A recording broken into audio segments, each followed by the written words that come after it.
Welcome back to the Deep Dive. Our mission here, as always, is pretty straightforward. Huh. We take complex research, really tear it apart, and try to get the most fascinating, the most essential insights right to you. And today we're tackling something pretty huge. Yeah, we are. It's a deep dive into this study called Revisited, the River Through General World Theory. It's a really ambitious piece of work, genuinely transdisciplinary. It doesn't just look at rivers as, water flowing in a channel or a hydrological system. Right. It treats them as these immense, living, incredibly complex entities that, well, they really underpin human civilization itself. Absolutely. I mean, think about it, the history of humanity. Rivers are kind of the source code, aren't they? Yeah. The Nile literally birthed ancient Egypt. The Amazon, well, it anchors the global climate, affects rainfall patterns thousands of miles away. But the study points out this core challenge. Right. Our relationship with rivers has fundamentally shifted, especially over the last, say, 2 centuries. Massive shift. We've gone from this adaptive coexistence, where societies learn to live with the river's natural rhythms, To engineered control, trying to exist beside the river, manage it with dams, levees, huge infrastructure. and that shift, it's creating these unprecedented crises. And these aren't just about, the latest drought figures. It's deeper. It's about history. Right. The study uses this really powerful metaphor, the river, as a living archive. A living archive, like a palimpsest. Exactly, like a palimpsest, constantly being written over by geology, by culture, and maybe most importantly now, by human intervention. So, to understand something like the current crisis on the Colorado River, You can't just look at the satellite data or the rainfall. right? You absolutely have to read the archive. You have to go back to the 1922 Colorado Compact. That century-old agreement. Yes, a legal text based on flow estimates from an unusually wet period, estimates that turned out to be wildly optimistic. And that document from 100 years ago, it still dictates every single water allocation decision today. The past is literally constraining the present. It's baked into the system. Okay, so let's unpack this a bit more. How did the researchers actually read these archives, these complex histories, from rivers all over the world, the Amazon, the Ganges? They use this really interesting dual data set methodology. They took historical exploration narratives, journals from the 17th century, monographs, indigenous accounts. Right, the older stuff. And they put them right up against contemporary scientific sources, 21st century hydrology reports, policy documents, ecological data, satellite imagery, all of it. And comparing those 2 sets of data, Yeah. what did that reveal? Well, the contrast is pretty startling. It really highlights this critical transformation we mentioned. Humanity moved from what the study calls immersed participation. Immersed participation. Yeah, where your survival, your spiritual beliefs, your whole cosmology flowed directly from the river. You were in it. To what they call mediated management, where we interact with the river, but there's always a buffer. Technology, legal compacts, dams. Mhm. We exist beside it, managing it. Right, at arm's length almost. Exactly. And to structure this whole investigation, to make sense of this massive shift across different rivers and different times, this study uses the general world theory, GWT framework. Okay, GWT. And that's going to be our roadmap for this whole deep dive, isn't it? Precisely. The GWT framework is designed to structure this kind of complex transdisciplinary inquiry. It gives us 9 interconnected dimensions to work with. 9 dimensions. And the goal isn't just academic, ticking boxes. It's really practical. It aims to show how rivers themselves embody these 9 principles, things like interdependence, pluralism, becoming. We'll get into those. We will. Yeah. And understanding that helps us see what rivers can teach humanity about existing in a reality that is fundamentally dynamic, relational, and plural. So it helps reframe the crises, not just as technical problems like not enough water. Exactly. But as relational failures. Failures in how we understand and interact with these complex living systems. Okay, let's dive straight into those first 3 GWT dimensions. They sort of set the stage, defining the relational reality of the river. First up is interdependence. Interdependence, the idea that everything's connected, all beings, all systems, all truths, they're interconnected, they co-arise. And rivers are fundamental nodes in these huge networks. Right. And historically, how did that interdependence play out? The historical view is all about what the study calls direct material dependency. Survival wasn't abstract, it was immediate physical. The sources really bring this to life, especially with the Nile. We talk about the Nile creating Egypt. But the day-to-day dependence was incredibly direct, wasn't it? Absolutely. The annual flood, the inundation, it wasn't just water. It was the silt. That rich, black, nutrient-laden silt was essential for agriculture. So the whole rhythm of life. The entire calendar, the whole way of life was geared towards capturing and using that silt. And this wasn't for a few decades. This went on for millennia. Using really simple technology, too. Amazingly simple, enduring tech, like the shadoof. The water lifting device? Yeah, that counterweighted lever thing. It's not high-tech machinery. It's basically an extension of the human body. It requires constant effort, constant engagement from the farmer. So you had to know the river, right? Its Yeah. level, its flow. Precisely. The shadoof itself symbolizes that adaptive coexistence. You had to work with the river's immediate state. And that embodied knowledge meant communities didn't need external inputs like, artificial fertilizer. The river provided. And we see a similar kind of logic in the Amazon with indigenous farming. Definitely. Those communities didn't try to farm away from the river. They actively used the seasonal floods. The floods would carve out banks, redistribute that nutrient-rich silt onto islands and beaches. Ah, okay. And they timed their planting perfectly to the receding waters, so they could get successful dry season farming done without any manufactured fertilizer. The river was their delivery system and their fertility source, all in one. So the interdependence was totally direct. No flood, no silt, no food. Simple as that? Pretty much. Now contrast that immediate, intimate necessity with the contemporary view, which the study characterizes as systemic complexity and cascading crises. Right. Our interdependence now it's global, it's abstract. Exactly. We talk about the Amazon basin holding, 10% of global biodiversity, influencing global carbon cycles. These are things we know through satellites, through complex models, not usually by farming the riverbanks ourselves. And meanwhile, you have systems like the Colorado River, highly engineered, supporting 40 million people. The scale is just immense. It is. And the scary part of this systemic interdependence is that a crisis engineered in one spot can cascade globally, or at least across vast distances. Like the Zambezi example in the study, that one really stood out. Dams built for hydropower, way inland. Hundreds of miles inland, yeah. They reduced the flow, obviously, but critically, they stopped the silt from reaching the delta. And the downstream consequences. They were stark. Those dams led to a 40% drop in mangrove coverage in the delta. And get this. Commercial prawn catches, way out off the mouth of the river, dropped by 60%. Wow.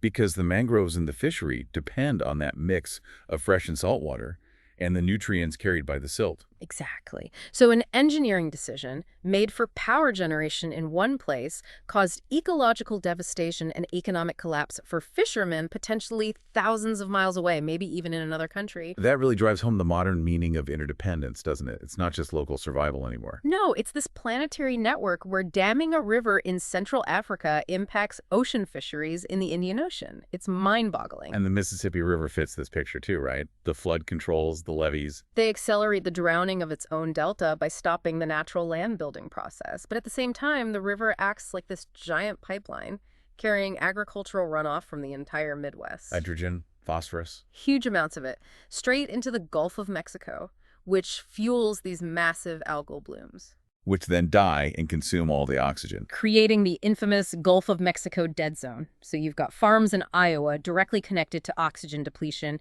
impacting fisheries hundreds of miles away in the Gulf. So here's where it gets really interesting, I think.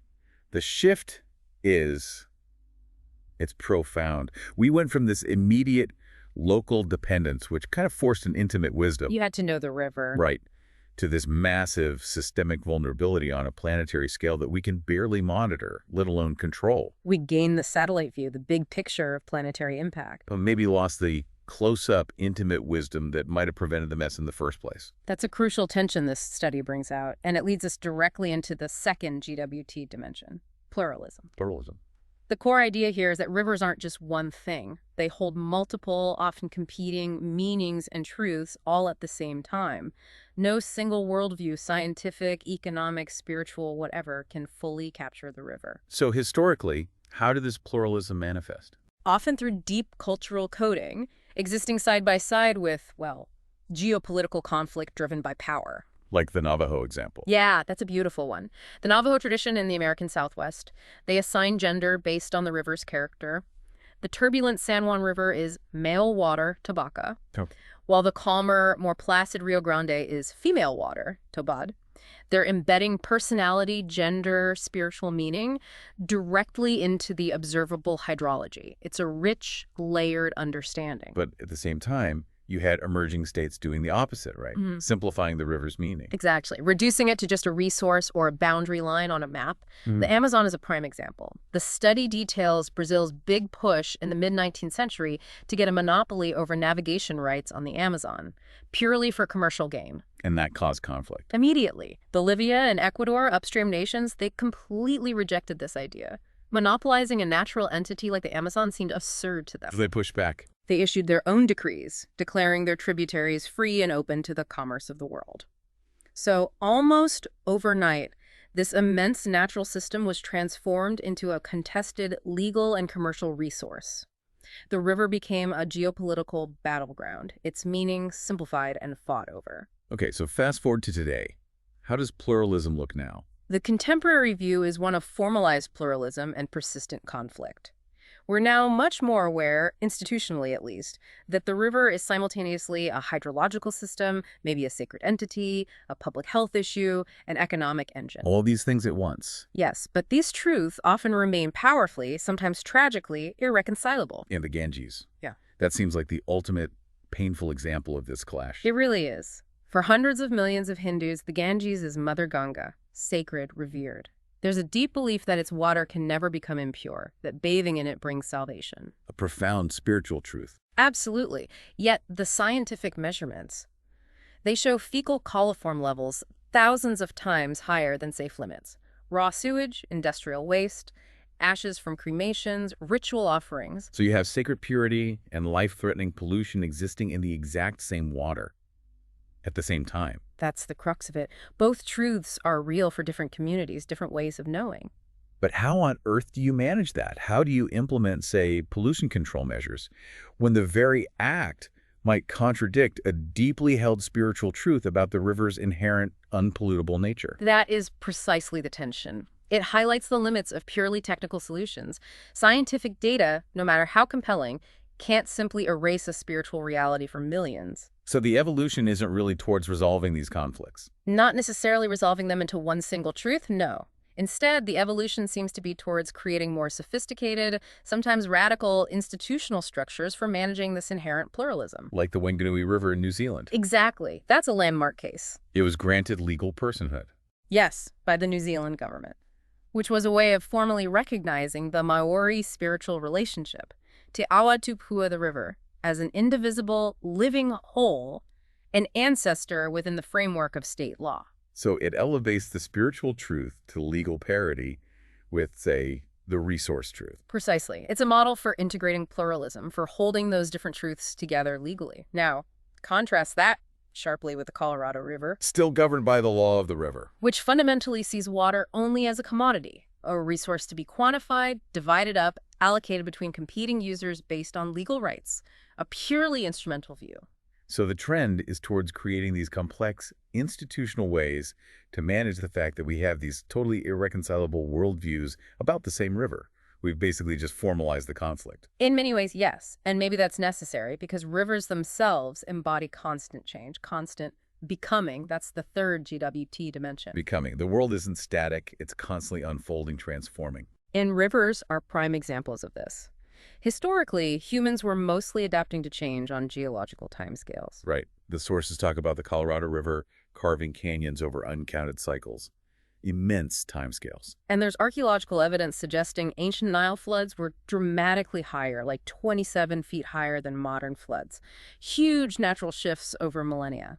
So ancient peoples understood the river was dynamic. Absolutely. But their engineering, their approach, was generally focused on collaboration, on adaptation, not on eliminating the change altogether. Like the ancient Egyptians. Exactly. They used forced labor, the corvée system, to build canals, dikes, basins for irrigation, but the whole system was designed to work with the annual flood cycles, to capture the water, manage the silt, adapt to the rhythm. They weren't trying to stop the flood. But the contemporary view, it's all about accelerated anthropogenic change. Yeah. We're the ones driving the transformation now, and much faster. dramatically faster. Think about the major dam building era, roughly 1910 to 1970. That period introduced forces onto river systems that completely overwhelm the natural processes of becoming. And the physical results are obvious. Immediate and drastic. The lower 100 miles of the Colorado River, they barely reach the sea anymore. That's a total transformation since the big dams like Glen Canyon and Hoover went up in the mid-20th century. And the irony is, we built those dams for stability, for control, right? To eliminate the river's natural variability. Precisely. But in trying to eliminate that natural variability, we've actually created a far greater, more dangerous instability at a larger scale. We stopped the Mississippi's natural avulsion cycle, where it would naturally change course every 1,000 years or so to build new land. And by stopping that, we're accelerating the sinking and erosion of the delta. Exactly. The attempt at total control backfired. And now, on top of all that engineered change, we have climate change impacts. Compounding the problem significantly. The study points out that rising temperatures likely reduced the Colorado's flow by around 10% just between 2000 and 2021. That's huge. But the detail that really stopped me, the 2022 drought in the Amazon. That was alarming. The drought was so severe, the flow dropped so low in some tributaries that the water temperature in isolated pools reached an almost unbelievable 39.1 degrees Celsius. That's over 102 Fahrenheit. It's baking. And that extreme heat stress, combined with the low water levels, directly killed at least 125 Amazon River dolphins. These are catastrophic impacts happening now at a speed the ecosystem simply cannot adapt to. It's a profound irony, isn't it? All our efforts to impose stability, to eliminate natural change with concrete and steel, Have created instability at these much larger, potentially catastrophic scales. We've forced the river to become something far more dangerous and unpredictable on human timescales. It feels like the river is teaching us that you can't just stop becoming. You can maybe influence the pace, try to manage it. But stopping it entirely, that seems to be the illusion, and we are, frankly, failing miserably at managing the pace of the changes we ourselves have unleashed. Okay, moving into the second part of our dive. Here we're looking at how we know the river, how that knowledge gets structured, and how history kind of boxes us in. Starting with GWT Dimension 4, relational knowing. Relational knowing. This is the principle that understanding isn't objective or universal. It's always situated. It depends on a mix of local knowledge, indigenous wisdom, scientific data, personal experience. All of it matters. And historically, river knowledge was much more holistic. Yeah. Embodied. Very much so. It was often transmitted through direct practice, through doing, and through oral tradition. And it usually integrated the spiritual or sacred aspects with the practical needs of survival. You see that kind of intimate expertise everywhere, don't you? The Amazon River pilots. Incredible navigators, handling these constantly shifting, braided river channels using only their deep local knowledge of currents, sandbars, snags. Stuff you could never capture accurately on a standard map. It was knowledge passed down in the boat, generation after generation. And that amazing detail about the Atbara River communities, a Nile tributary. Yeah, the Arab communities living along the dry riverbed, they developed this incredibly refined ability to hear the subtle sound of an approaching flash flood long before they could see it. That's relational knowing at its most sensory, derived directly from being embedded in that specific environment. It's like deep ecological literacy. Yeah. The Navajo farmers, too. Right. They weren't relying on big irrigation projects. They knew exactly where and how deep to plant their corn and beans to tap into the subsoil moisture in arid lands. Their knowledge was ecological, precise. And it was embedded in their culture, right? The study mentions thousands of ancient songs about farming. Meticulously preserved as a precious heritage. The knowledge wasn't just practical, it was cultural, spiritual, historical, all woven together in these songs and traditions. Okay, so that's the historical picture. What about relational knowing today? The contemporary situation is really characterized by technological mediation and epistemic pluralism. We have incredible specialized tools now. Like metagenomics, analyzing microbial DNA in the water. Exactly. Or gray satellites, estimating river runoff changes from space, computational modeling for flood prediction. The technological toolkit is amazing. But the challenge isn't the lack of data, it's fragmentation. Fragmentation is a huge part of it. We have all these different specialized knowledge systems, different epistemologies that often struggle to communicate. A hydrologist thinks in terms of cubic feet per second and flow models. While the Maori, for the Wanganui, think in terms of a living ancestor and demand legal personhood based on that relational knowledge. Precisely. And these different ways of knowing aren't just abstractly different. They can clash violently, especially when historical trauma is involved. Which brings us back to the Mississippi Delta. That distrust. It's deep, and it's long-standing, rooted in specific historical events. The study highlights the 1926 Bohemia spillway incident as critical. We should probably spend a moment on that because it explains so much. In 1926, the state government basically dynamited a levee south of New Orleans, intentionally flooding a large area. They forced the relocation of the communities there, mostly black sharecroppers and immigrant fishermen. And the justification was flood control for New Orleans, public safety. That was the official narrative, a necessary sacrifice for the greater good.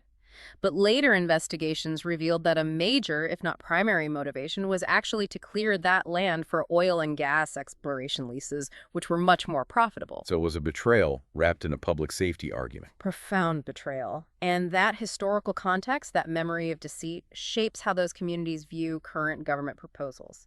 Even technically sound restoration projects, ones that might require easements or relocation. They're not seen as objective science. They're read through the lens of that historical narrative. Are they trying to trick us again? Why is it always our land? The experiential historical knowledge of betrayal overrides the technical data, leading to legitimate resistance. So the policy fails because it ignores the validity of that painful relational knowing. Exactly. The overall shift seems to be from this integrated, holistic, embodied wisdom of the past to our current state of fragmented, specialized information, which is often undermined by the historical baggage it carries. And this struggle over whose knowledge counts and how different kinds of knowledge relate brings us neatly to entanglement. GWT5. Entanglement, the idea that you can't really separate the material, the mental, the social, and the spiritual dimensions of the river. They're all tangled up together. Fundamentally inseparable. That's the core idea. And historically, this entanglement was just the reality. It seems to have been experienced as an inseparable life world. For the ancient Egyptians, the Nile wasn't just a source of water and silt. It was everything. It literally created their civilization. The annual silt deposit wasn't just a physical process. It shaped their calendar. Akhet for inundation, Perit for growing, Shemu for harvest, totally based on the river's behavior. And it connected the pharaoh to the divine. Directly. The pharaoh's legitimacy was linked to ensuring the flood, connecting him to the god Hapi, the spirit of the inundation. Material reality, political power, spiritual cosmology, it was all one unified system, entangled with the river. And in the Amazon. A similar entanglement. The physical process of seasonal floods distributing silt for farming was inseparable from the cultural beliefs about the Yakumama. The water serpent, mother of the water. Yes. And that belief wasn't just a story. It dictated social practices, like the custom of making noise before entering certain lakes or parts of the river, a sign of respect and acknowledgement of the water's power and agency. Material, spiritual, agricultural life, totally intertwined. But the contemporary view, we started by trying to untangle everything, didn't we? That's the key shift. The modern approach began with analytical separation, trying to break the river down into manageable, distinct parts. Like a Colorado River again. Perfect example, its physical gradient. That's seen as potential for generating electricity 12 billion kilowatt hours a year. Pure economic utility. Okay. But its cultural roles for tribes, its ecological needs for endangered fish, its spiritual significance, those are all handled through entirely separate policy frameworks, often managed by different agencies with conflicting mandates. So we carved it up intellectually and bureaucratically. Exactly. And this disciplinary separation, this attempt to untangle the domains, can lead to really tragic disconnections in reality. Back to the Ganges. The ultimate case study of failed disentanglement. You have Hindi beliefs about spiritual purity driving ritual practices that contribute to pollution, coexisting with the measurable, devastating physical pollution itself. And our policies treat the pollution as just a technical problem. Build more sewage treatment plants. Largely, yes. While often ignoring or downplaying the deeply entangled spiritual behaviors and beliefs that are part of the system. With the result being this massive public health crisis. The study estimates 80% of health problems in India stem from waterborne diseases, many linked to the Ganges. Because the domains material, pollution, spiritual belief practice, and health disease are intensely entangled in reality, even if our management frameworks try to keep them separate. It creates these intractable crises. So the big transformation here is from that sort of pre-analytic unity, the holistic experience. To our current struggle, we spent centuries analytically separating everything, breaking the river into pieces through disciplines like hydrology, economics, religious studies. And now we're desperately trying to achieve systemic reintegration, trying to put the pieces back together because the crises demand it. It's a massive challenge, and that challenge is deeply conditioned by history, which brings us to contextuality, GWT6. Contextuality. Meaning and function are always shaped by historical context. Rivers carry these histories like sediments that constrain or enable what we can do now. Exactly. History isn't just background, it's an active force. And historically, we saw this context in, well, actual sediments. Geological time. Right. You could literally read geological memory in the landscape. The study mentions the ancient Nile riverbed near Aswan, showing evidence of catastrophic flood changes way back around 1703 BC. The river itself was a record of past events, of nature's power. But political history got embedded too. Absolutely. Brazil's aggressive push to monopolize Amazon navigation in the 19th century wasn't just a fleeting event. It created lasting geopolitical tensions, prompted reactions from other countries, and shaped treaties and assumptions about resource access that still influence international relations in the basin today. That history is embedded context. So what does contextuality look like in the contemporary view? It's often about infrastructural path dependency and historical trauma. The constraints aren't always visible geological layers anymore. Often they're invisible legal structures, physical infrastructure, or the ghosts of past injustices. And we have to come back to the 1922 Colorado River Compact. It's impossible to avoid. It's the ultimate example of historical context as an active constraint. That agreement, the absolute bedrock of the entire law of the river. It allocated water based on measurements from an unusually wet period, 1905 to 1922. Right. Probably one of the wettest periods in the last 500 years, we now know.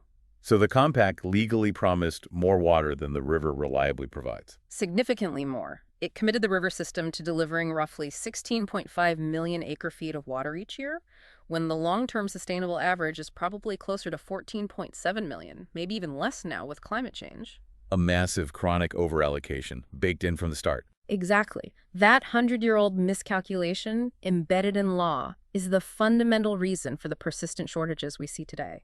Climate change makes it worse, drought makes it acute, but the structural deficit was created by that historical context, by that legal decision. It's like an invisible hand squeezing the basin. A very powerful invisible hand. And, crucially, that same compact completely failed to adequately address the pre-existing water rights of the indigenous and tribal nations in the basin. Whose claims often go back centuries before 1922. Way before. And many of those tribal water rights remain unquantified, legally uncertain, subject to decades of ongoing expensive litigation. So that adds another layer of historical context. Uncertainty and injustice. Massive uncertainty. These unquantified rights represent a huge potential claim on an already over-allocated system. The legal landscape of the Colorado isn't just constrained by historical miscalculation, but by historical omission, neglect, and ongoing legal trauma for the tribes.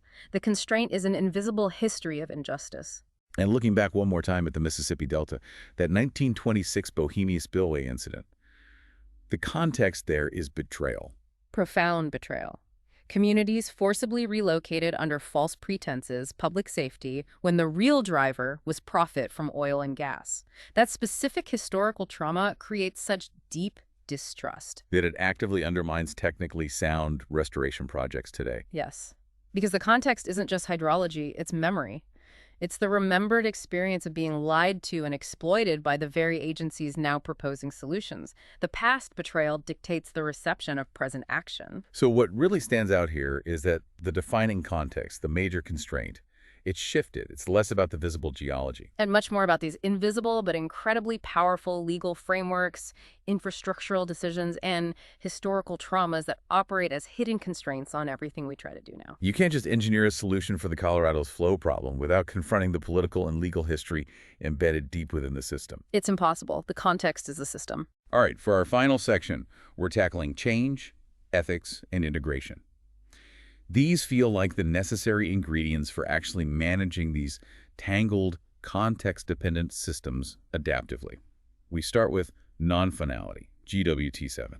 Non-finality. It's the idea that our knowledge about rivers is never complete, never final. It's always provisional, always evolving. We have to be open to revision. Historically, how did this play out? It seems like a mix. Yeah, it was kind of a combination of pragmatic revision on one hand and mythic stability on the other. Pragmatic revision like explorers mapping. Exactly. Explorers were constantly updating maps, correcting previous accounts, figuring out which waterfalls were real and which were exaggerated. This was practical, necessary knowledge for trade and travel, and it had to be revised based on new information. But other kinds of knowledge were deliberately kept stable, like the Navajo songs. Right. The study mentions how Navajo priests intentionally preserved sacred songs containing archaic words, words that maybe didn't even have meaning in modern Navajo anymore, to maintain the traditional meanings, the integrity of the rituals, the connection to the past. So they updated the practical maps, but the core cultural knowledge, the myth, was meant to be a stable anchor. Non-finality applied to some things, but not others. Okay, but the contemporary framework seems to demand non-finality across the board, right? It feels much more uncertain. It really does. The contemporary context is defined by institutional adaptivity and pervasive climate uncertainty. We must continuously revise almost everything. Because the data keeps changing. Constantly. Satellite systems like Landsat or Sentinel, Gray Sea monitoring groundwater and runoff, metagenomics revealing microbial shifts. We get these continuous high-resolution data streams that fundamentally challenge any idea of a stable baseline. Nothing feels mythically certain anymore. And our policies have to try and keep up with this. They have to become more adaptive, more experimental. Look at the Colorado Basin again, implementing that experimental pulse flow minute 319 with Mexico. A deliberate release of water to mimic a natural flood. Yes, specifically to try and restore some wetland habitat in the dried-up delta in Mexico. That was a radical departure from decades of simply holding back as much water as possible. It represented institutional innovation, a willingness to revise based on new ecological understanding and, frankly, ethical pressure. And the Wanganui River getting legal personhood, that's also about non-finality, isn't it? It requires constantly reinterpreting what the river is. Absolutely. It's a radical institutional innovation that demands an ongoing process of legal interpretation, management review, and negotiation about what it means for a river to be a legal person. It's inherently non-final. So the huge shift here is we went from a world where at least some core relationships felt stable, anchored in myth or tradition, to a world where we know nothing is truly stable, not the river flows, not the rainfall patterns, not even the global climate systems themselves. We went from knowing how to work with predictable seasonal cycles to, well, not even being sure if the river will have water next year or if it will stay in its banks. Which puts immediate, intense pressure on ethical praxis, GWT8. This is the dimension that recognizes that how we talk about rivers, the narratives we use, actually shape policy and ecological outcomes.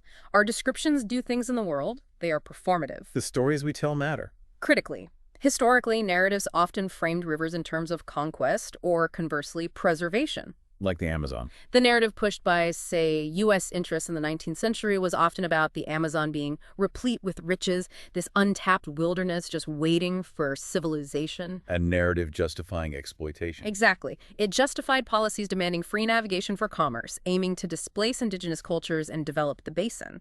The story served the policy of domination. But narratives could also preserve Yellowstone. A counterexample. Early explorers and advocates described Yellowstone's geysers and landscapes as a stupendous climax of wonders, framing it as sublime, unique, almost sacred, and definitely not suitable for logging or mining. And that narrative led to protection. Directly. That narrative of wonder and non-utilitarian value was key to its designation as the world's first national park, preserving it against private exploitation. The story generated conservation. So what about contemporary narratives? Have they shifted?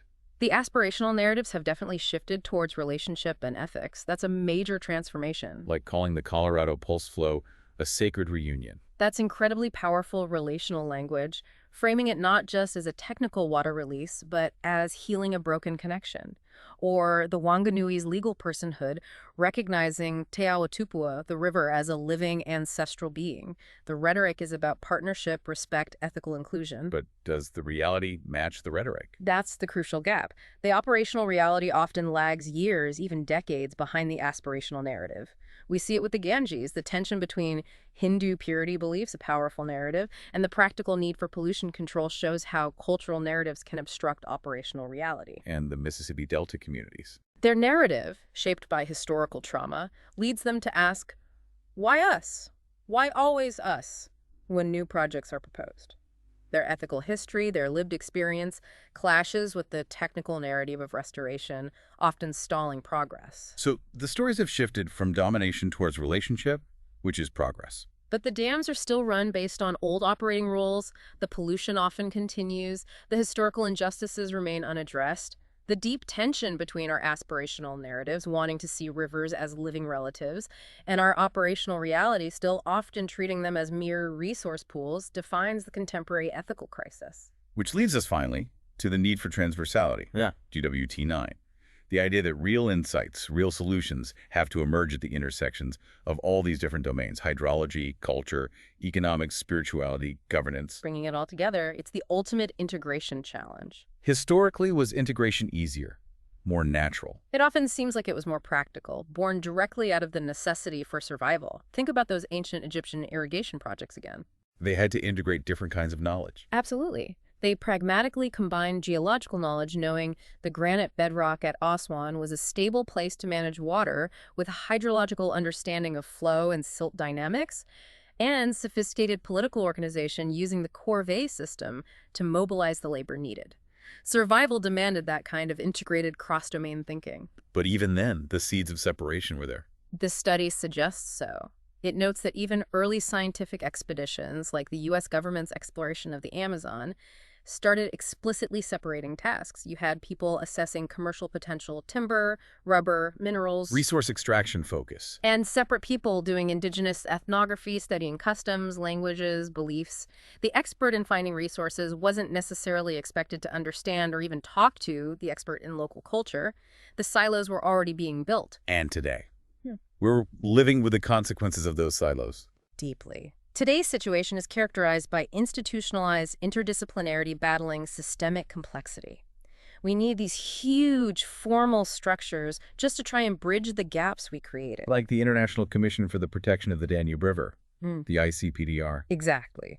An organization designed specifically to integrate expertise from 14 different countries, covering everything from water quality and biodiversity to navigation and flood risk management. But the fact that we need such complex bodies reveals the underlying problem, doesn't it? The very existence of the ICPDR shows how much disciplinary specialization has fragmented our understanding in the first place. We need these massive efforts to stitch things back together. And the struggle for integration is central to the crises we face. Absolutely. Because the solutions aren't just technical anymore. Addressing the Mississippi Delta's land loss requires tackling social justice issues and historical trauma just as much as it requires sophisticated sediment diversion modeling. It's this profound irony, isn't it? We have vastly more powerful tools now: satellites, supercomputers, genetic sequencing. Way beyond anything ancient societies could dream of. Yet we seem to struggle more than they did to achieve genuinely holistic, sustainable management. The problem isn't a lack of technical capacity. The study argues it's fundamentally epistemological. Our systems of knowledge, our disciplines, our institutions resist the very integration that the ecological crises scream out for. But the river itself forces the conversation across these domains, doesn't it? It has to.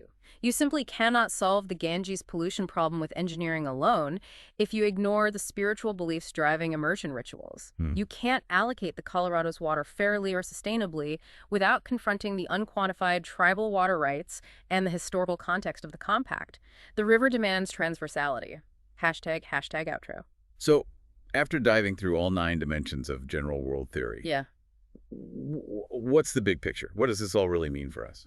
Well, I think across all those dimensions, interdependence, pluralism, becoming, relational knowing, entanglement, contextuality, non-finality, ethical praxis, and transversality, a kind of master narrative emerges, doesn't it? Yeah, it feels like it, this fundamental shift. From immersed participation, actually being in the river, living with its rhythm, to mediated management.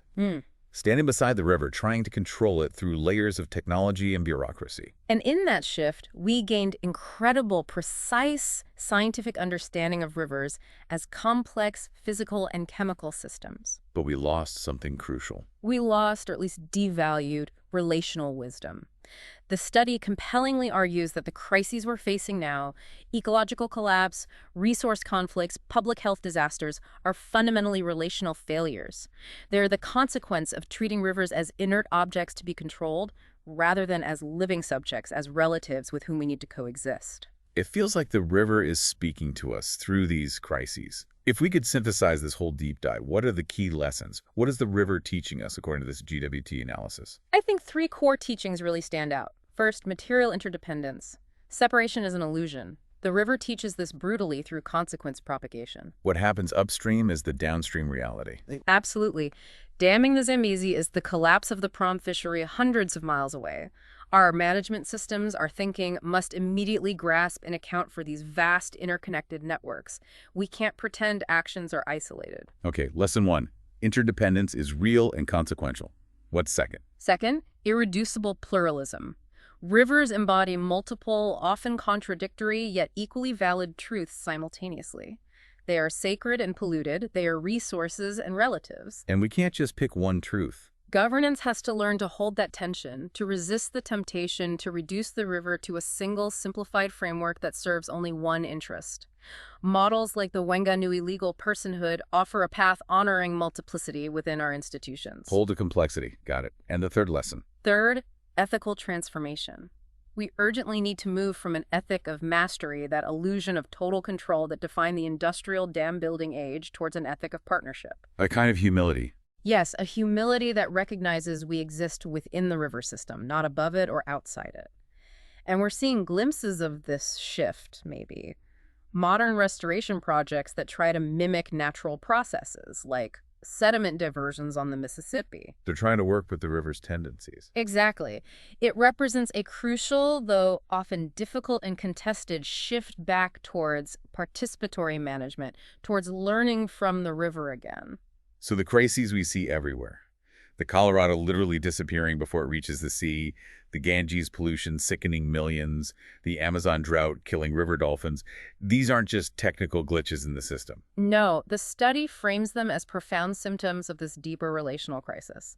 We prioritized engineering control, measurements, and allocation, and the consequence is systemic breakdown. And that final, really sobering comparison the study makes. It's powerful. Ancient societies, like those along the Nile using simple tools like the shadoof, sustained themselves in relative balance with the river for millennia, constantly adapting to its flow. Contemporary civilization, armed with vastly superior technology, huge dams, global monitoring systems, complex computer models, has brought a river like the Colorado to the absolute brink of systemic collapse in less than one human lifetime. So the failure isn't about technology or lack of data. The failure, the study suggests, is fundamentally relational. It's an ontological mistake, a mistake about what a river is and how we should relate to it. Which leaves us with a pretty stark choice, doesn't it? Continue down this path of ever more sophisticated control that seems to just generate deeper crises. Or embrace a relational transformation. Start building the institutions, the ethics, the ways of knowing that truly honor rivers as living relatives, not just complex resources to be managed. If we're willing to listen, the rivers teach that resilience isn't about resisting change. It's about adaptation. It's about this ongoing, probably difficult but necessary dialogue between human needs and ecological possibility. And these rivers, these living archives, they force us to ask a really fundamental question. If we continue primarily treating them as resources to be engineered, divided, and controlled, what kind of future, what kind of civilization are we actually archiving for those who come after us? A powerful thought to leave you with indeed. Thank you for diving deep with us today. Thank you. And see you next time on The Deep Dive.